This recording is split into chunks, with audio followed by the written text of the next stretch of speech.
Good morning.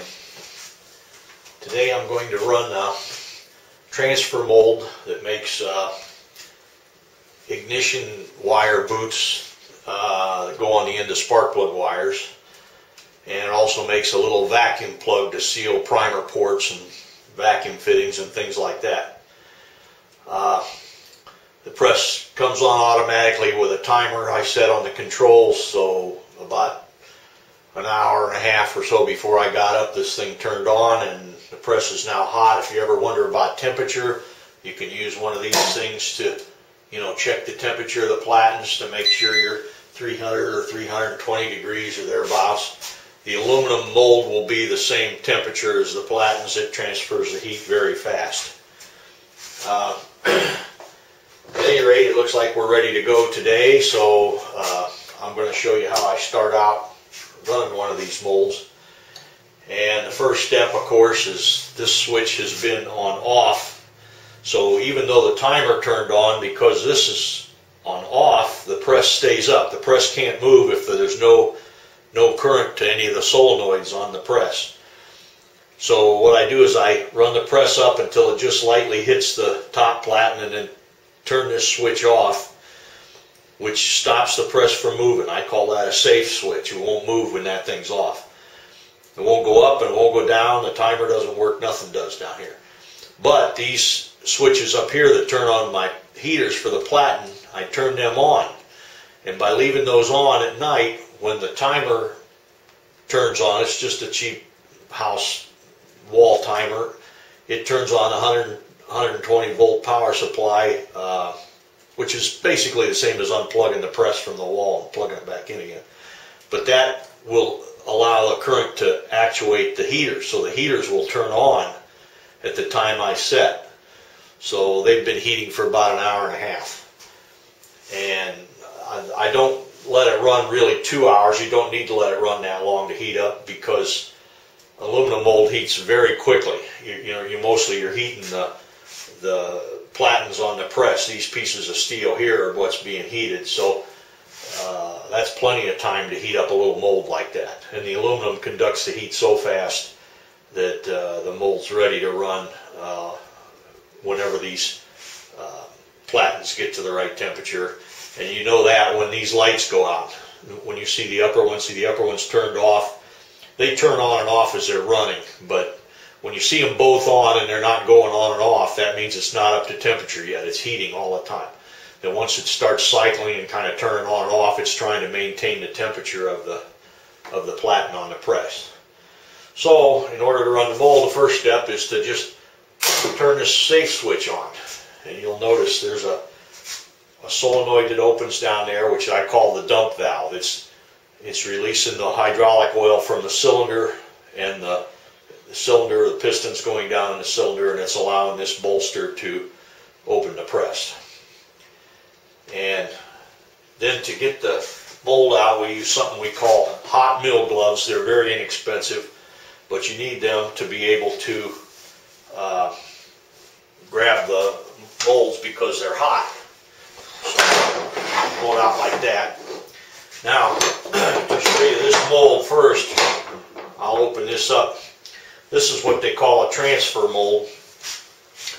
It was made on the drill press just by laying out the holes. They don't have to be in any particular place, but in order to get everything to line up, you cut your plates to the right thickness, and I faced them in the lathe to get the width, the height of what I wanted.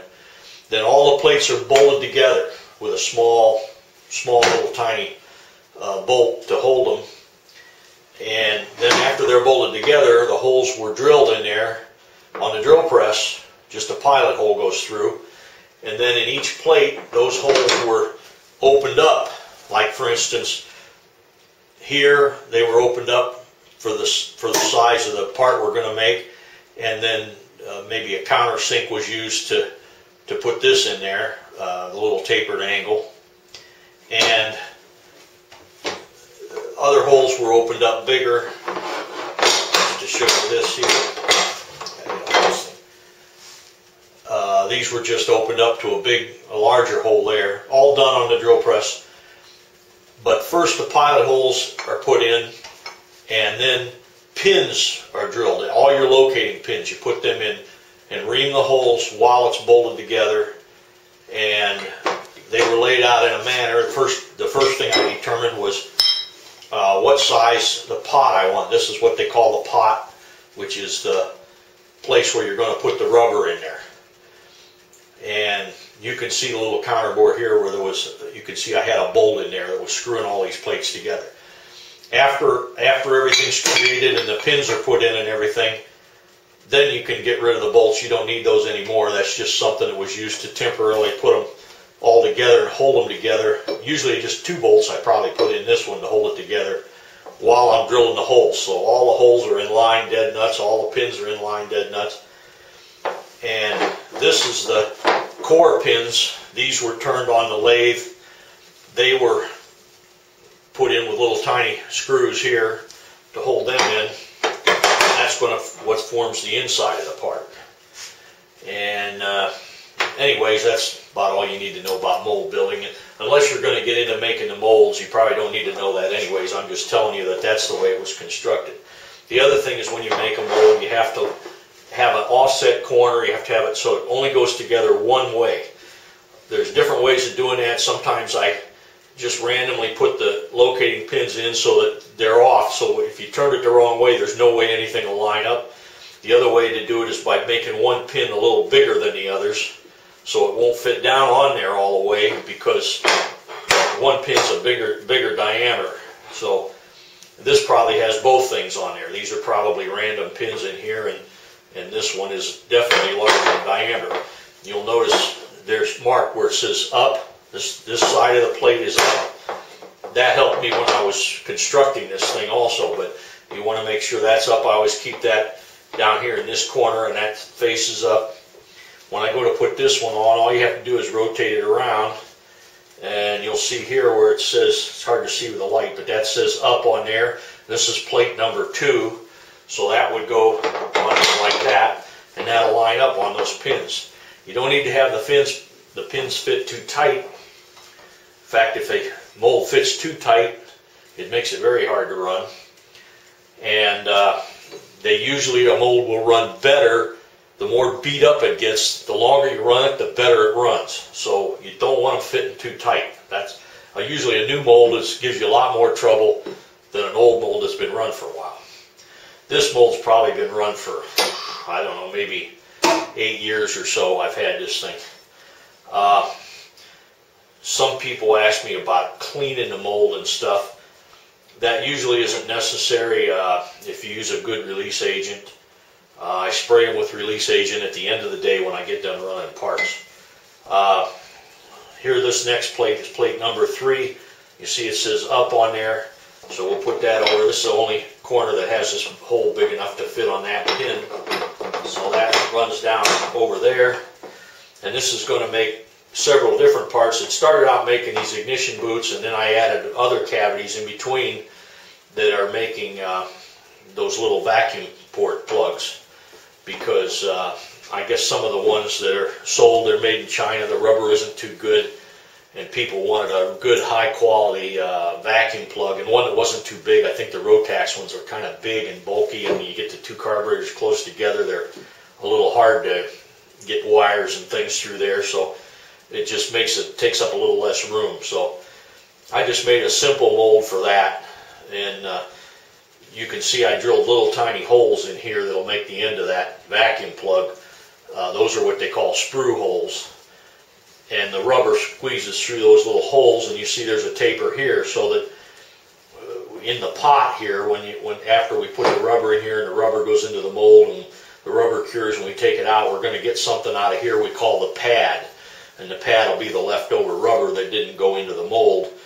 But the little sprue hole, will be a little tiny bit of rubber where it's squirted in there, but that will come out with the pad, as long as you got a little taper and try to keep those rounded off at the top. Now, this one here, put that on there, you'll see that those core pins come right up in here. And this part, when it makes these ignition boots, you'll see there really isn't a sprue hole where the rubber squirts in. It's actually squirting in around the whole diameter, and the rubber is just torn off when I pull the pad out. So the mold's hot. We'll take a piece of rubber. This weighs 80 grams is what we're putting in there. It has to be at least that. It doesn't make any difference. You could put little pieces in or solid pieces. It doesn't matter as long as it adds up to 80 grams. In general, the more solid, the bigger the pieces you put in, the less apt chance you are to have trapped air in there. But being as this mold has many, many plates, trapped air really isn't much of a problem. So you put your prep, they call this a prep, you put that inside the pot. Then we take this top plate here, which has a little piston and a little piece of spring steel on the bottom of it there. That's a sort of an air valve, and I'll show you what that's for. That's another idea that only I do. I've never seen that in another rubber shop, but it does seem to work. You put that down on the pot like that. It doesn't matter. You can turn it this way if you want, but I put it this way so that if for any reason I don't have air or I need to get that mold apart, it gets stuck or something, we use what we call these pry bars that are pieces of cold roll steel with just a little L-shaped bend in it. And you can put those in there to pry like that and separate the mold. That's the way most rubber molds are run. They use pry bars to get them open. But I've found some shortcuts for doing that. Okay, now we just slide that and put it in the mold. Center it on the lower platen like that. The platens are hot, the mold's hot, everything's hot. Then you just push your cycle start button like that. That's going to make the piston start to come up. It's raising that lower bolster, just squeezing the rubber in the pot and inject it down into all the cavities in the mold. If for any reason I wanted to stop it, if I hit this one, that stops the cycle. And the timer goes all the way to 0 and everything stops there. And it'll sit there until you start another cycle. So that's what starts. The yellow button is the bump button. You hear it starting and stopping. That says the rubber is squeezing into the mold. It's filling out the mold. And so now, once the mold's closed, you count to maybe 15 seconds. I think we give it one bump at 15 seconds. Or I have a clock over there I can watch. Or you can just count to 15. It doesn't matter. But at about that time, then you hit this bump button, and what that does is reverses the press, takes the pressure off, and allows the air, if there's any trapped air or air bubbles in the rubber, because it heated up, it allows that air to come out of there. It'll just go like that, because it's hot air and the rubber gets about the consistency of toothpaste. So that allows the trapped air to come out. Now, while that one's in there, I'll show you another one. This one, it's not hot, it's cold. I don't know why I wear the gloves, but it helps me with these pry bars, I guess. We'll pull this one out. This one's another transfer mold that operates on the same way. You'll see the core pins in there. The pins are smaller than those holes. So the rubber just squeezes in around those pins. That's how it's getting in there. You'll find most of the transfer molds usually make a very precise part, exactly what you made, and there's less chance of trapped air and stuff in them. They work pretty good. Now I use this to get them loose. Molds usually are harder to get apart when they're cold. When they're hot, they come apart maybe a little bit easier, but I think the rubber kind of lubricates them a little bit. But this makes the throttle cable grommets. And it's very similar to the one that's making those little spark plug boots that we have in there right now. So I thought I'd show you what that one looks like. But the principle is the same. It was made on the drill press in the same way by bolting the plates together first. You'll notice one pin is very much larger than the other, so you can't put it together wrong. If you put it this way, it ain't going to fit. It only goes one way, because all these cavities were just made to a layout. Put bluing on there, lay it out, put a punch mark in, drill a hole. And they're not real precise as to where they are. They could be off 5 or 10 thousandths one way or the other. But it doesn't matter because everything was bolted together, and when you put it together, it'll all go back exactly the same. But anyways, these are the core pins here for the cable grommets. That's what the inside of the grommet looks like. So I'll be showing you how to run that one eventually too. It's the same as this one. There's not too much different about it. But that's how it works. And then the rubber goes in through these holes. They look very large, but when that pin's in the middle of them, it's really coming in through just a small area around the outside. So it's pretty easy to tear that, what we call a pad. This piece of rubber that'll be left over is called the pad. So this one is also keyed here with 3 pins, so you can't put that together wrong. The pins are all the same size, but there's 3. So it'll only go one way. There's 2 holes on this side. If you try to put it this way, it won't work. So it only goes one way. And again, it has the air valve. This piece here is steel. I found that some of my molds maybe have an aluminum. I call this the piston or pusher here that pushes the rubber in.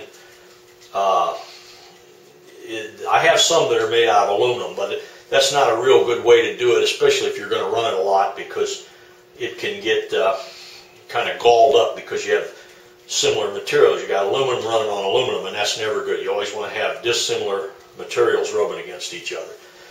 But for limited production and stuff, it works pretty well. So, and being as I make these pots round, a lot of molds won't have a round pot. They'll have one rectangular. They get a milling machine and they mill a square one in there.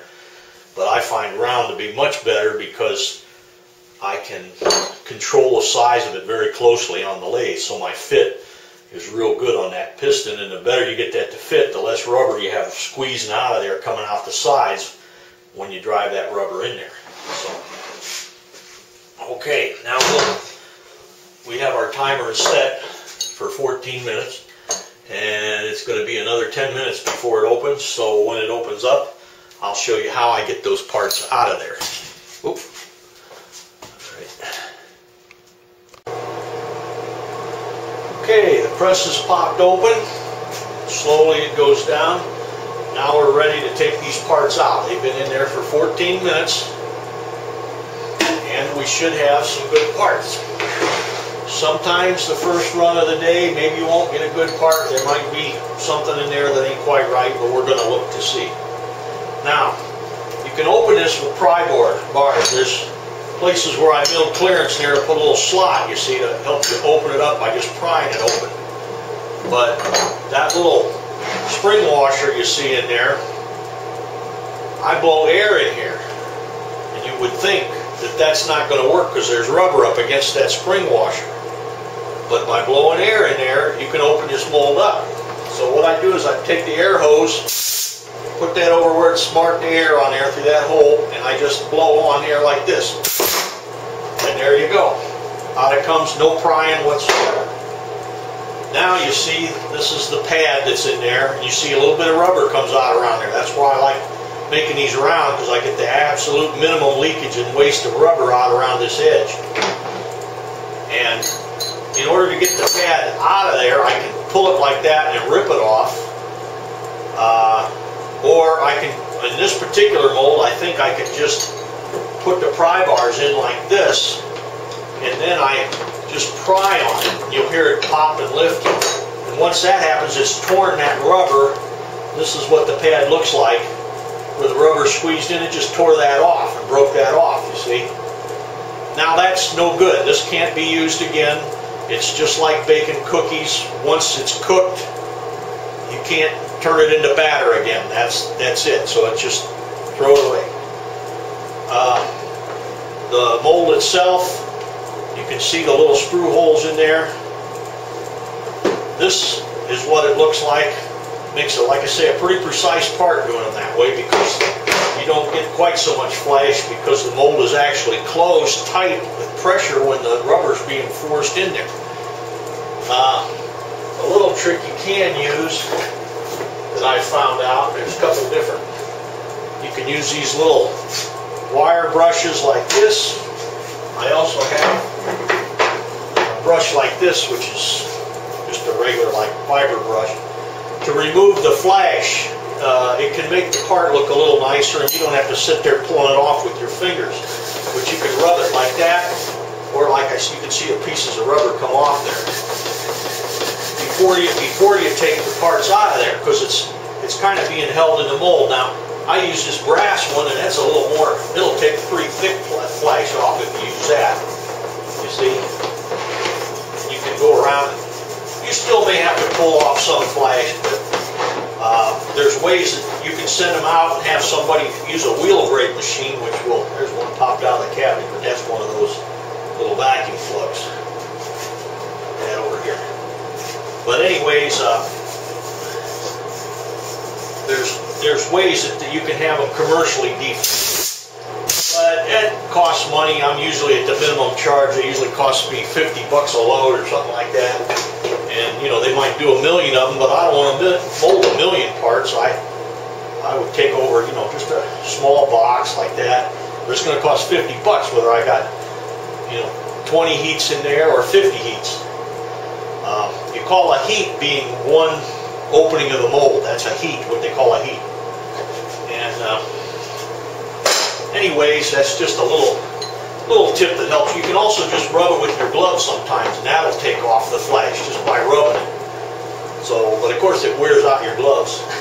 But the gloves are real cheap. They're like, I don't know, $2 a pair or something. They're pretty cheap.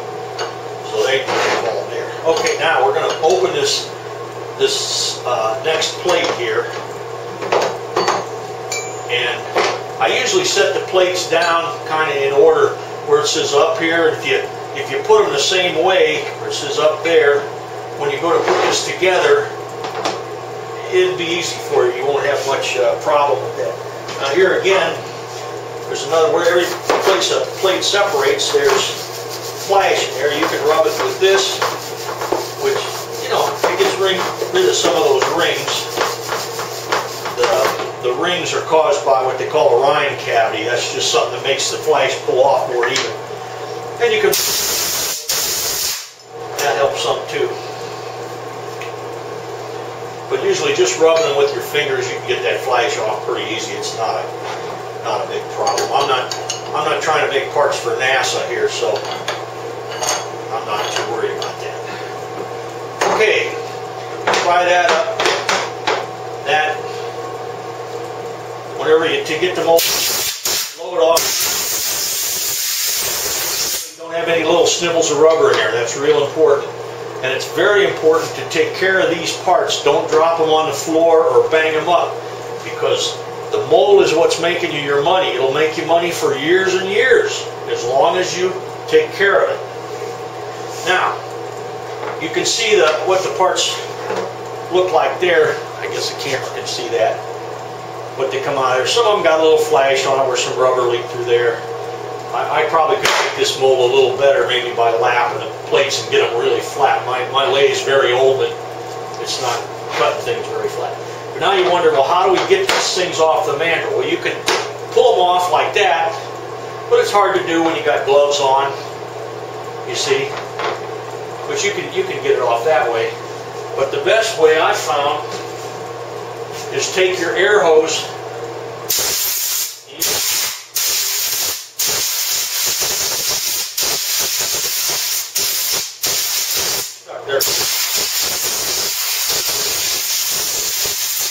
when you blow on the top, the air will go down inside around that core and pop some loose for you.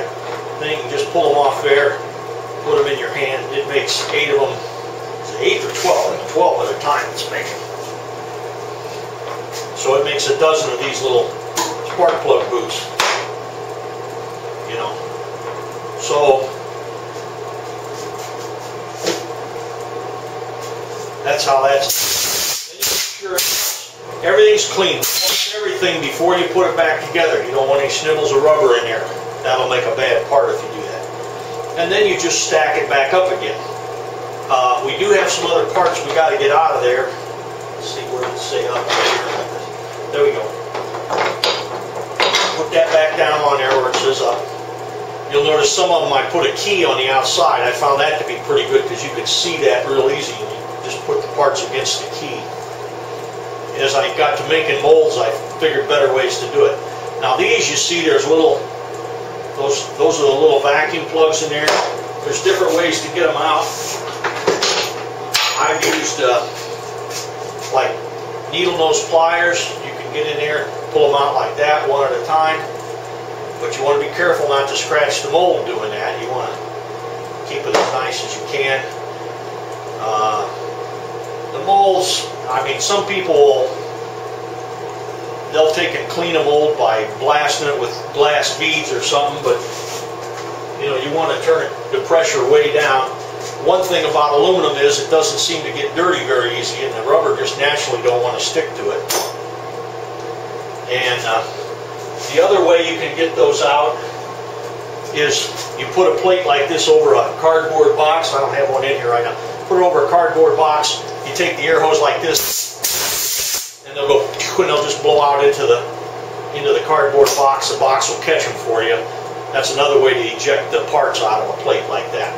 And that's usually the fastest way to do it. So now we turn this so this side's up. We see the side up. And you put this over this pin like that. There's that one, you see? You want to make sure all the plates are down right, because if you put this in that press and this thing isn't assembled right, you're going to really mess up your mold. And like I say, you want to really take care of that, because that's your tool. That's what's making you your money. Put that on there like that, and we're ready to load it again. So we put this in there.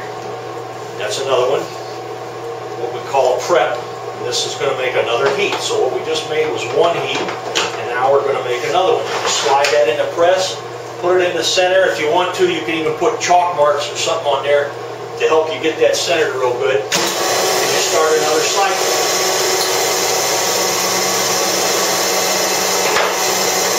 I should turn off this fan. It's probably hard for you to hear me with that.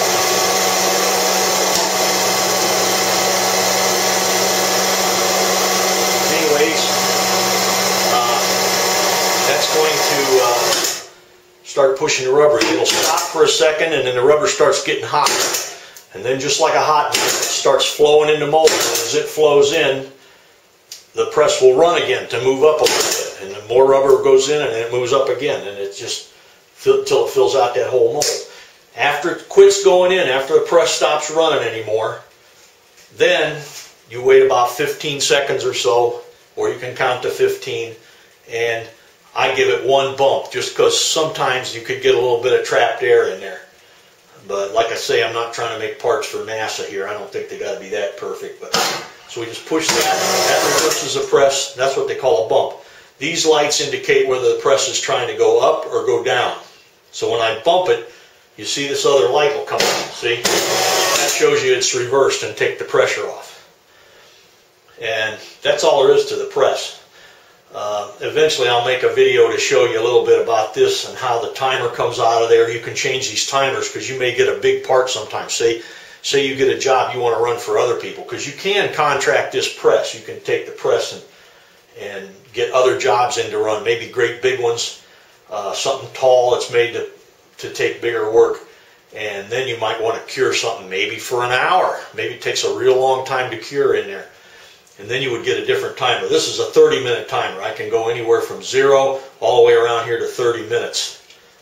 You can set it with this knob. You put this pointer. And the little red pointer, that's telling you, it's showing you the timer moving. And by looking at the red pointer, I see we've still got 12 minutes left for this to set in there to cure.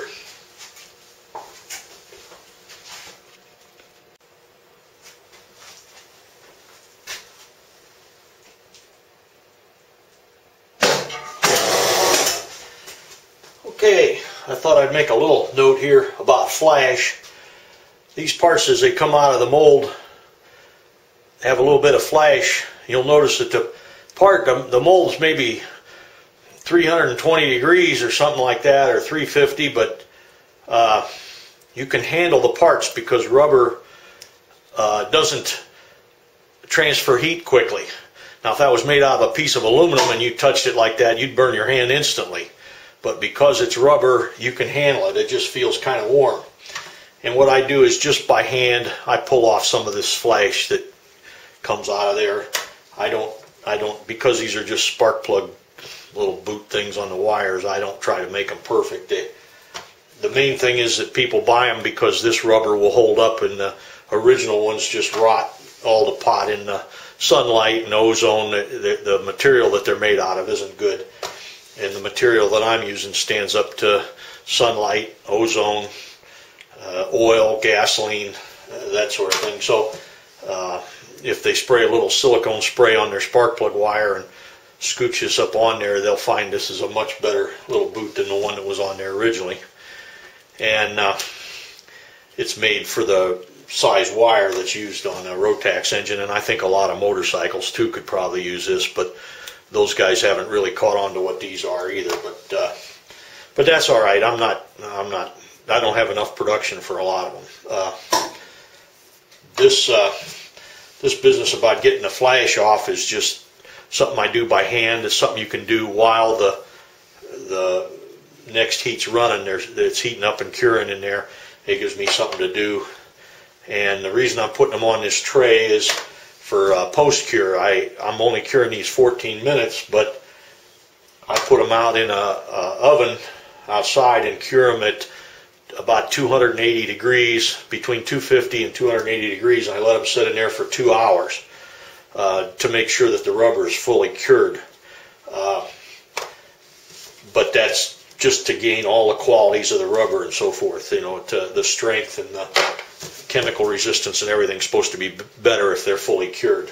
So it's kind of like underbaked cookies. And all this rubber molding is very much like making cookies. But anyways, I wanted to show you taking off the flash, and then I stack them up on here, and then when they come out of the oven I can fit these in a little box over on the shelf, and I got a whole set.